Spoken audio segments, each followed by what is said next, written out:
Topissime.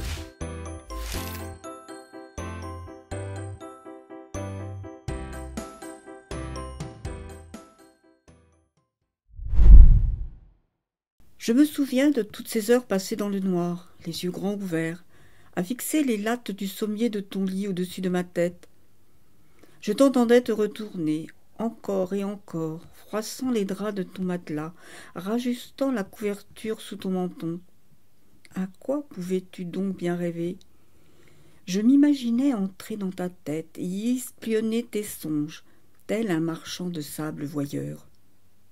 Il faut dire que tu passais des nuits agitées, étant petit. Tu avais une peur maladive du noir.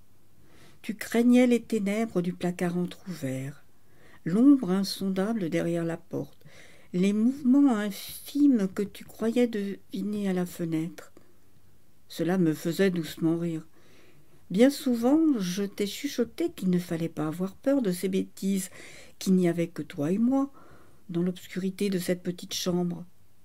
Je te tendais la main dans le noir, attendant que tu la saisisses, mais tu préférais te blottir au fond de tes draps.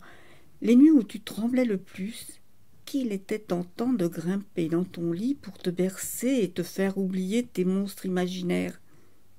Mais le moment ne semblait jamais opportun. J'étais encore si petit. Un soir est venu où un cauchemar agitait tes songes, au point de t'arracher des gémissements nerveux. Les lattes du sommier grinçaient par saccades, au rythme de tes frayeurs. J'ai longuement hésité à te tirer du sommeil.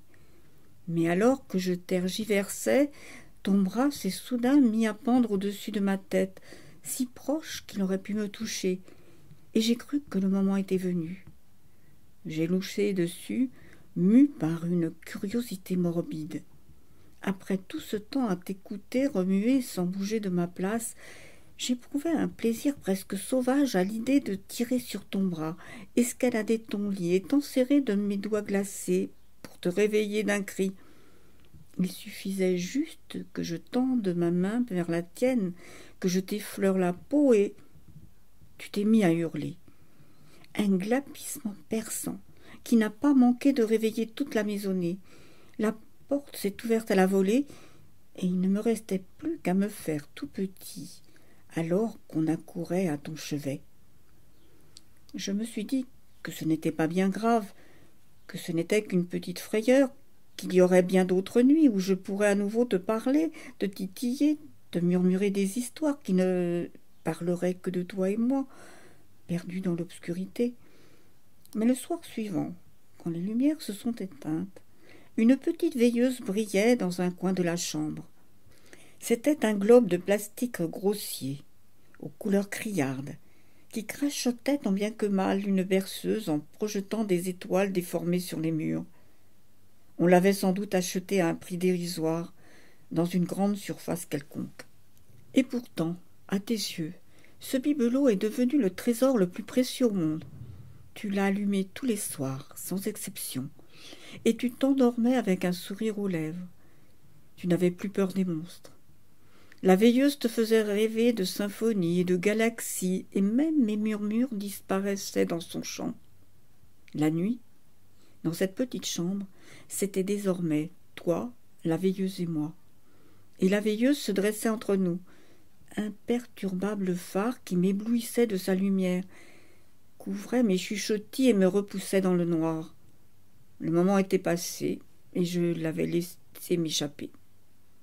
Tu as fini par quitter cette petite chambre, en emportant la veilleuse avec toi. Je suis partie aussi, je n'avais plus rien à faire là. Des années durant, j'ai erré de chambre en chambre, mais je ne t'ai jamais vraiment perdu de vue. Je t'ai vu grandir, puis vieillir. Mais malgré les années, au fond de toi, tu étais toujours le même petit garçon qui avait peur du noir. Parfois, je te rendais visite et je m'invitais pour la nuit, et dans l'obscurité de cette nouvelle chambre, je retrouvais la lumière de cette satanée veilleuse, trônant désormais sur ta table de chevet.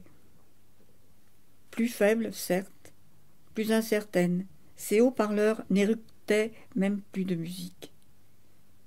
Mais tu l'observais toujours avec la même fascination, jusqu'à ce que tes paupières se fassent lourdes, si lourdes, trop lourdes pour rester soulevées. Et je voyais le moment que je guettais tant, le moment où nous pourrions enfin nous retrouver, toi et moi, s'éloigner dans les ténèbres chassées par les grossières étoiles de lumière. Tu as sans doute oublié les monstres avec le temps. Peu importe les placards ouverts, les ombres des portes, les mouvements derrière les fenêtres, il ne te restait plus que cette obsession, cette certitude dévorante qui te faisait allumer la veilleuse toutes les nuits. Elle ne devait pas s'éteindre. Oh, bien sûr, cela demandait de l'entretien. Mais tu étais réglée comme une horloge.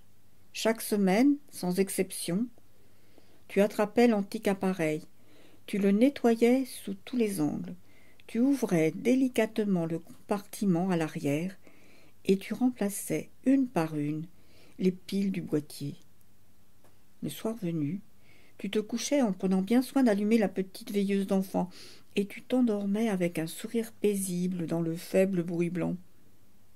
Cet étrange rituel, ta famille s'en inquiétait, tes amis en plaisantaient, et tes amantes, elles, tentaient souvent de faire bonne figure les premiers temps, mais elles en venaient inévitablement à te confronter, excédée par cette nuisance. Tu n'en démordais pas, et elles finissaient toutes par se moquer de toi. Toutes, sauf Lisa. Lisa ne s'en souciait guère de ta drôle de lubie. Lorsqu'elle a découvert la veilleuse cabossée sur ta table de nuit, elle s'est contentée d'un coup d'œil et d'un haussement d'épaule. Les rendez-vous se sont enchaînés, tu as fini par l'épouser, et tout le long de votre relation, elle ne lui a jamais accordé la moindre importance. C'est sans doute pour cela qu'elle n'a pas réfléchi une seule seconde à ta réaction, le jour où elle a eu besoin de piles pour quelque chose d'anodin. Qu'était-ce déjà? Une télécommande, un vieux poste de radio? Peu importe. Ses yeux se sont posés sur ta précieuse relique, et, une fois de plus, elle a haussé les épaules. Une pile, rien qu'une pile. Ça ne devrait pas faire de différence. Cette nuit-là, tu allais te coucher et tu n'as rien remarqué. Tu t'es allongé sous les draps, tu as pressé le bouton usé et tu as laissé la magie opérer. Et j'ai su que le moment arrivait. Je me souviens qu'en quelques heures avant l'aube, la veilleuse s'est finalement éteinte. Le noir est tombé sur la pièce sans que tu ne te rendes compte de rien. Après toutes ces années de langueur, j'ai enfin rampé hors de l'ombre du lit. Je me suis accroupie à ton chevet et j'ai observé ton visage endormi, paisible comme celui d'un mort. J'ai posé ma main glacée sur ton visage et ce contact, comme un électrochoc, a coupé court à ton inconscience.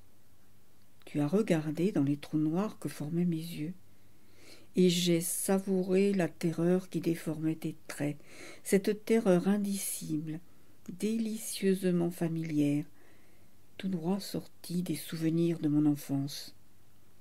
En un éclair, tu t'es souvenu de tes monstres imaginaires, et tu as compris qu'il n'y avait rien dans le placard, rien derrière la porte, rien à la fenêtre, rien que toi, moi, et les étoiles qui ne brillaient plus. Topissime.